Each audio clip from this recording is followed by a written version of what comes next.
One more interesting point that you just raised, right? And I know we began this topic about talking about people coming from a certain world in the corporate lifestyle, right? But you brought up the fact of it about a particular IC and generalizing with this question, of course. But do you find it just as challenging at times working with ICs on your team who are perhaps not coming from a corporate background, not coming from that 8 to 5 lifestyle, and have been just pretty much just individual projects, individual tasks, are they just as challenging at times because they don't have the background of meeting deadlines and going through repercussions if they don't meet those deadlines, right? Is that also something that you're dealing with on a fairly frequent basis at times because they just don't have that background?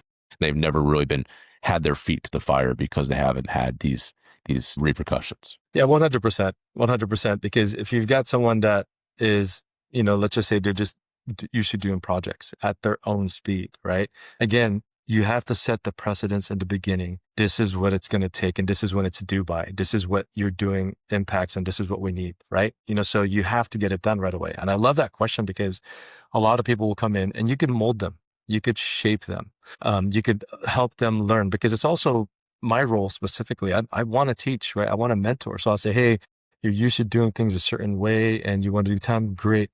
But know and realize that this has to get done. Or let's just say you're delivering an analysis, a market analysis, a market segment, right? For example, with doing that, you're going to have to understand the market. You're going to have to understand who the competitors are. You're going to understand the landscape. How is it growing? You're going to have to understand the K-group value. But already because of what you've done individually, how to get that information. But if I tell you, hey, it's due in 2 days, you're like, whoa, you're going to be thinking like, okay, can I do it done? Then I will ask you, can you get it done? It's not writing. It's just saying, this is it. Can you do it? Once you commit to it, now you're committed. And if you don't deliver it, that is on you.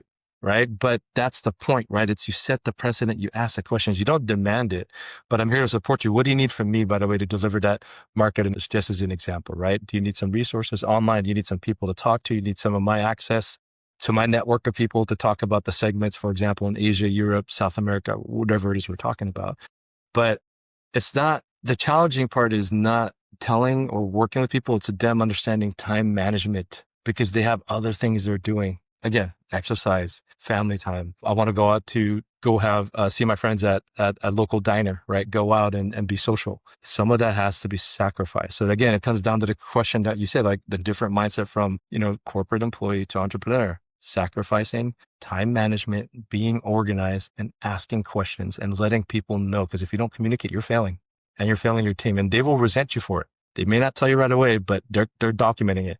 They're tracking it, because if you don't do that, you know where that leads to. So that's why the advice to everybody here is, communicate.